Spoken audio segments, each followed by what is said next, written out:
everybody. Welcome to another episode of Network Buzz, a Laketec podcast. We're here to talk with Phil, who you guys met before, about an advanced networking topic that we're going to dive into that Phil's going to do a lot of talking about, and I'm going to try to keep up. You'll do fine. You're a smart guy, Mike. Come on. God, no. You keep telling me. No, I'm not. I'm going to quiz you at the end. Sales guys. Well, then I'm definitely going to fail. We'll figure it out. But, yeah, Phil, hey, I haven't talked in a minute. How you been, man? Is your engine built yet? Probably not. Who? What? Remember you talked about your engine last time? Oh, right? Yeah. I'm going to build an engine. I am going to build an engine. No, I have made progress with it. I know, I'm just kidding. I actually did source another vehicle. I got a donor vehicle for an engine to pull. Okay. That way I don't actually have to pull the engine out of my actually running Audi TT. Of course not. Uh-huh. Yeah, so it's going to be good. I'm excited. Wheels are moving. What else is going on? How you been? Oh, it's good. You know, just working, doing these fun podcasts, you know.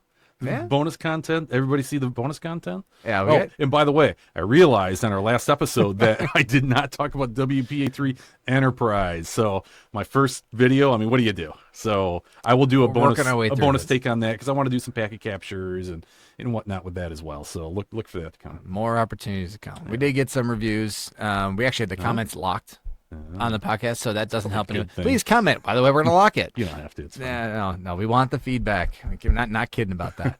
We want to know what people want to talk about as we dive into this. And we're going to do this episode based on VXLAN and EVPN to discuss that topic and that feature, if you will, that everybody's talking about, the fabric of the network. All everybody wants this fabric within their network, and we're going to dive into that and prep for an event we're going to have next week. So affiliates, we're using this as practice to get the content out, and that's okay. That's why we're on the mics, just to talk about it and work through it. But yeah, I guess we'll dive into it from there. Well, we're going to talk about VXLAN, EVPN, more acronyms, and we should have like an acronym soup like episode one day, or end every episode. Talk about something no one's ever going to listen to. No, so let's start there. Can we define the acronyms and then dive into why does everybody care so much about having a fabric within their network? Sure. Yeah. So I'm gonna lead that off to you, Phil, because I don't know the acronyms. Okay. So it's on me. All right. Questions for me. So VXLAN, BGP, there's more acronyms. EVPN, Sorry. Yes. I abbreviated the acronym. So those are the buzzwords now, right? And they actually are they're great technologies. Yes, it's a mouthful to try to say them all, but let's go ahead and break them down. So VXLAN, what is it? So VXLAN is basically a data encapsulation protocol to stretch layer 2 networks across layer 3 boundaries. Okay. So if you want to say it in simple terms, that's how you'd say it, if you want to call those simple. In the shortest amount of words. This is going to be more advanced. We're not going to dive. We did some nuts and bolts in our previous conversations and whatnot, but no, we're just going to get right to the business here as to this advanced feature set. Why is it helpful to everybody? Why does everybody want to talk about VXLAN EVPN? Sure. And what does it help them do? Yeah. Okay. So that's a basic definition. So what does that really mean? What is VXLAN really doing for us? And I'd say there's several things it's doing for us. One of the first is that it's going to help us reduce our layer 2 broadcast domains. Because in networking, a VLAN is a broadcast domain. And when we want clients to be able to communicate in layer 2, they have to be on that same VLAN. And sometimes those clients are on different switches in our network infrastructure. So I might have a client on VLAN 20 on switch A and campus A. Yeah, different locations throughout campus or, enterprise, what have you, but different buildings basically. Yeah, exactly. So if we're going to have that same VLAN in those different buildings, that means that we have to extend that VLAN to all those buildings. Okay. And that's not a very good practice. So if you connect wirelessly in one building and then go to another building and you connect the same way. Yeah, you'd be on the same network because again, using VLAN 20 as an example, I connect to wireless, I get dropped off to VLAN 20 in building A. If I'm in building B, I'm on that same VLAN. It's one big layer 2 broadcast domain. So one of the goals of VXLAN is to reduce that broadcast footprint, because broadcast networks are chatty. They're noisy because every client that's connected to it, they can all hear one another. They're constantly broadcasting, doing layer 2 things. So if we can reduce that footprint, we can gain some resourcing power back in our infrastructure because we don't have to extend all that communication through, our access layer switches up to the AG, maybe through the core, back down through another AG, down to another access layer. So we save resources there, and we save uplink utilization because all that traffic has got to go across all those uplinks. So VXLAN is going to allow us to bring basically layer 3 down to the edge. So we're going to keep that broadcast domain just on one switch. Let's say switch A, campus A, I have VLAN 20, I can just keep it right there on that switch. So all that traffic doesn't have to do all the other switches. And we're going to use VXLAN to extend communications of that VLAN to the other switches in the other buildings, so we can keep on doing the things that we need to do. We need to broadcast. So that's just a fact of life. We need to ARP. We need to do things on layer 2.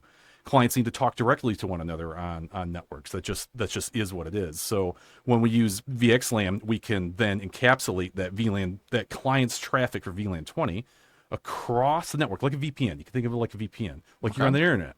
So you're at Starbucks and you VPN into your work. Well, how many routers and switches are you going across? Who knows? Tens, hundreds. You just know it takes a minute to connect.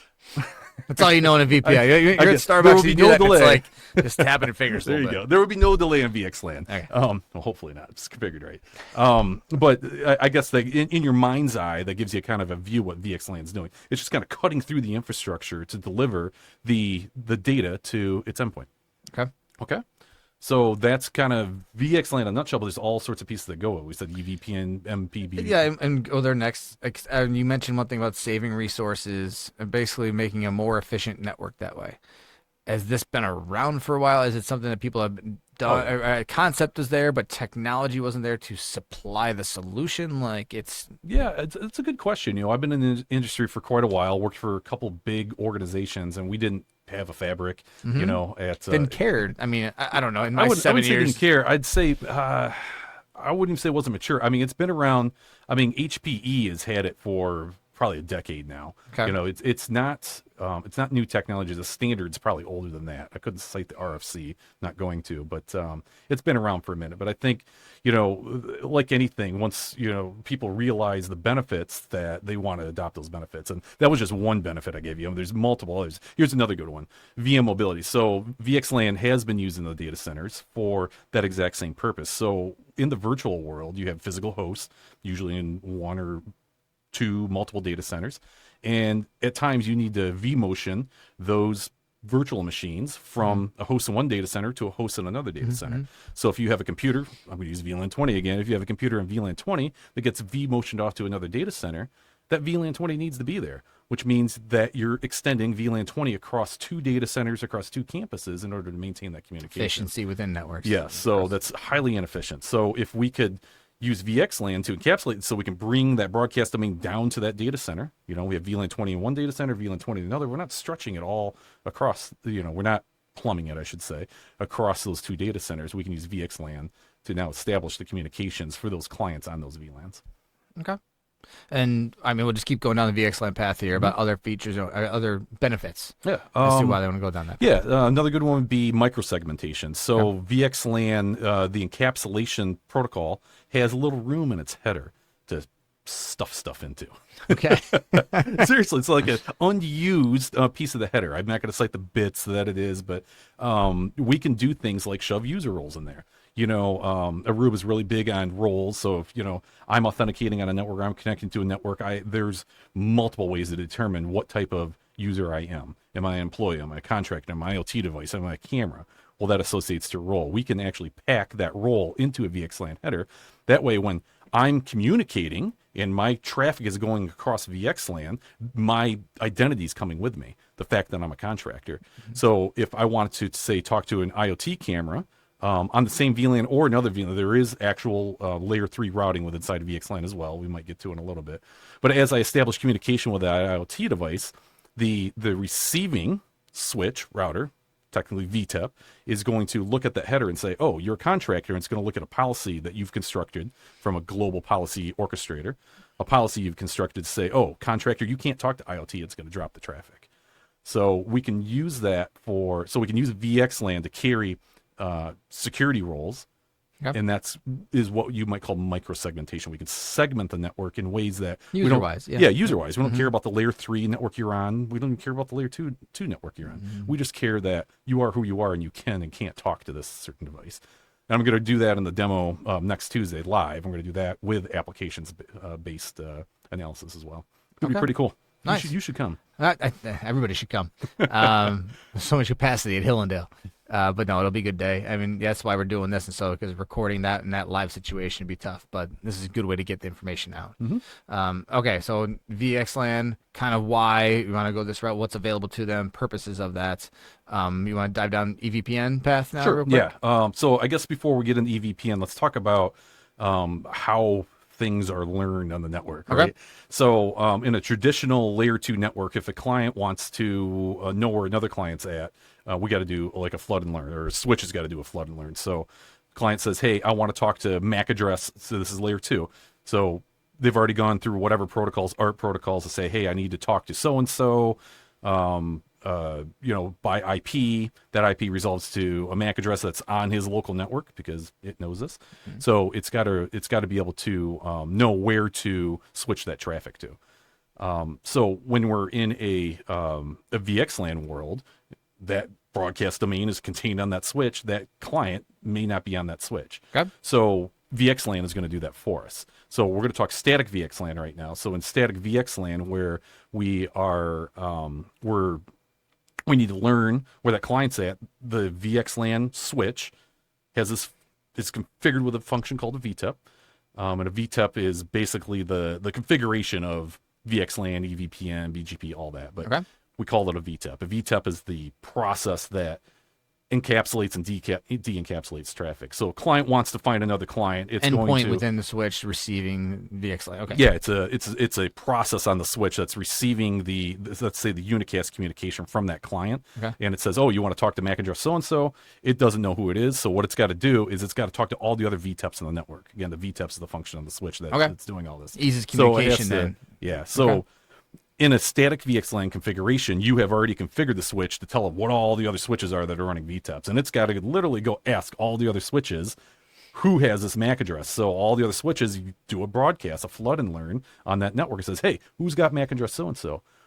You know, the MAC address, the client with that MAC address is going to respond. The remote VTEP is going to pass that it's going to learn it, put it in a little table, and it's going to pass that back to the local VTEP. The local VTEP is also going to put it in the table. Now he always knows where it's at. So now he's able to encapsulate the traffic. He knows what VTEPs he's on. So he's going to route that traffic across that layer 3 underlay, because we have a layer 3 underlay to facilitate the movement of VTEP talking to the VTEP. So it knows where it's at. So that is all very not what a robust process. I don't know what word I'm looking for here is, but so enter EVPN BGP. Okay. So EVPN is doing a lot of that work for us. So EVPN is actually listening to the MAC addresses that are coming online as they're being connected to the switch, and if they're part of what we call a VNI. I'm jumping through terminology. There's a lot of acronyms. Here. I know There's a lot of acronyms here, but basically a client that's connected to a switch port on a VLAN. We tell the VTEP which VLANs it's going to participate in this VXLAN functionality. We call it a VNI. It's a virtual network identifier. It's basically the VNI is basically a one-to-one relationship with a VLAN. So I connect to VLAN 20. I have a VNI. Should call it 20 to keep things sane. So I have a VNI 20 that's programmed in the VTEP to say, hey, this VTEP participates in VXLAN for VNI 20. All right. And then all the other VNIs that are participating in VLAN 20 share this information. So the EVPN will build that database for all the MAC addresses it's connecting, and it will synchronized is not a good word, but it'll share that information with all the other VTEPs. So all the other VTEPs already know where these MAC addresses are without having to reach out to every VTEP in the environment and say, hey, who's got MAC address so-and-so? They already know. It's already there in a table. So that's what the EVPN function is providing. Okay. So MPBGP, that's the other big acronym that was in there. So that's multi-protocol BGP. So essentially, I'm not a BGP expert. BGP, Border Gateway Protocol, that's typically your internet routing protocol, where how internet routes is usually done by BGP. You could do IBGP on an internal network. Neither here nor there. What I'm getting at is BGP has multiple what we call address families, so multiple different functions it can facilitate. EVPN is one of those address families. So EVPN when it builds its address table, its MAC address table, and it builds some other things too, like what the VTEPs are, what VNIs are supporting those VTEPs. It builds this little database. It's using the BGP protocol to distribute that to all the other VTEPs. So that's why it's called MPBGP, because it's one of the little protocols or address families within BGP, and then it's using BGP, the protocol, to distribute those data. I'll call them databases to all the other VTEPs. Okay, so a web of just like basically making your network more efficient. I'm trying to keep up with you. I'm doing my best. That's all good. I'm kind of all over the board No, here. you're not. I'm You're not. introducing introducing terminology before I explain it, and that's not helping anything. Well, you can go to Underlay and Overlay if you want to go define those Okay, things. let's do that as well. I think I've said those terms a couple times now. So an underlay is how you're routing just on your internal network, right? So an underlay is typically OSPF is the routing protocols that most companies use because it's an industry standard. It's very, very mature. It's it's a very good routing protocol. It could be any routing protocol. It doesn't matter. It could be IBGP, it could be static routes, it could be any of the above. And the purpose is so that the VTEPs know how to get to the other VTEPs. Because again, these VTEPs are could be all over the place in your network. The same campus, different campus, remote site. They need to know how to reach each other, and they need to do that via routing protocols even across the network. Shouting down a hallway, as you talked about before. That's how they find each other. Well, that was layer 2. That's okay. You're getting there. I'm trying my best. So the underlay is the routing protocol underneath all of this stuff that's happening. Okay. And then the overlay is VXLAN. So the overlay is your fabric. So the overlay is when VXLAN is encapsulating the traffic for the client and sending over the other VTEP to de-encapsulate and send it to the remote client.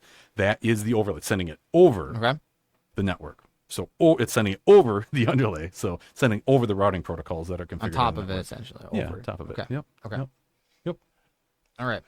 Do you want to dive into anything else when it comes to those two different terms, and we get into more benefits and configuration? Like, where do you want to go from here? Let's see. We covered VTEPs. We covered EVPN. We covered multi-protocol BGP. We covered VNIs. Because we wanted to talk about just how the whole thing, how it's done. That's what we wanted to talk about here. I mean, we touched on underlay and overlay. We got the VNI and VTEPs established and those terminology.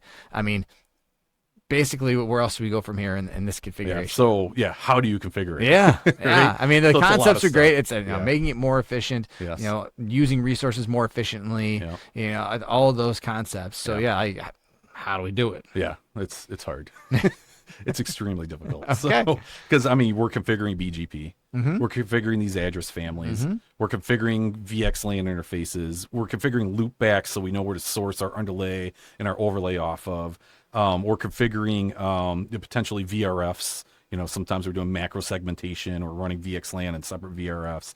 So there's a lot to it, right? So a manual configuration is very difficult. I've done it. It's really easy to typo. There's a lot of MAC addresses to type, for certain things. I'm nodding like I know how to do that. Yeah, keep going. Yeah, so I know Aruba specifically has ways to orchestrate this. I'm sure other vendors do as well, but Aruba has 2 products that can do it. So there's one called Aruba Fabric Composer, or AFC. It's an on-prem product, runs as a virtual machine that it knows the network infrastructure, and you basically give it some things like you can deploy both the underlay and the overlay with this tool, where you just basically give it a certain range of IP addresses to use for the things that are needed to establish those communications, like you program with the underlay. Maybe you give it 10.10.10 for /24, so it makes a whole bunch of loopback interfaces on the underlay and establishes OSPF routing by just assigning IP addresses to all your switches to create your underlay routed infrastructure. You obviously have some control over that and what goes on what. And a lot of times you're doing this in a brownfield environment, which we're going to talk about in my presentation on Tuesday. But in a greenfield environment, you can deploy that underlay just by giving a basic set of parameters. It's talking to the switches, XML API, and programming that underlay. And in the same turn, you're programming the overlay, say, okay, I've got these switches that are going to have these VNIs or these VLANs. So I need these to participate. I need these to be configured as VTEPs, participate in VXLAN, and I want this done with EVPN and BGP. So it's going to, since it knows where all the VTEPs are, it knows where all the networks are, it can automatically generate that BGP configuration, the EVPN configuration, the VXLAN configuration, the VNI configurations, and do that for you. And it works really, really well. Nice. So that's Aruba Fabric Composer. It's one of its many, many functions. And then we also have Aruba Central, which has a feature called Net Conductor. Same thing. So we can deploy underlay, overlay using wizards to dynamically do that. And another feature that Aruba Central brings is that we can do that microsegmentation, where we can basically create a matrix of roles.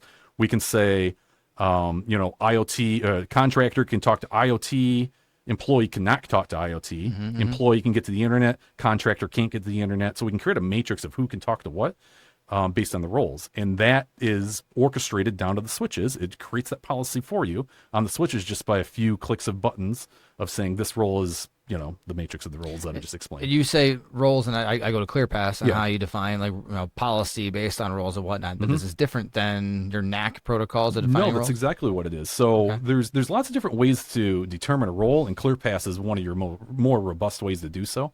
But basically, a role is defined by looking at attributes of a device or maybe flow characteristics. Hey, they're talking to Juniper.net, so if they're doing that, I know that was a weird example. I know it's okay, keep going. I know it's an IoT device that is collecting data and routers. That was the most obscure example I could possibly come up with. Hey, whatever happens, keep going. Yeah, as long as you start with the example and finish the example, it's fine. I think I want to change up examples.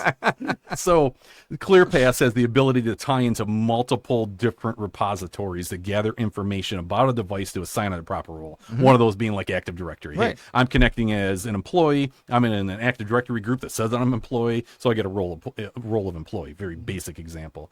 They could do the same thing for a contractor or IoT devices or anything that's connecting to the network. But there's other ways to do it as well. We can define roles right through Aruba Central.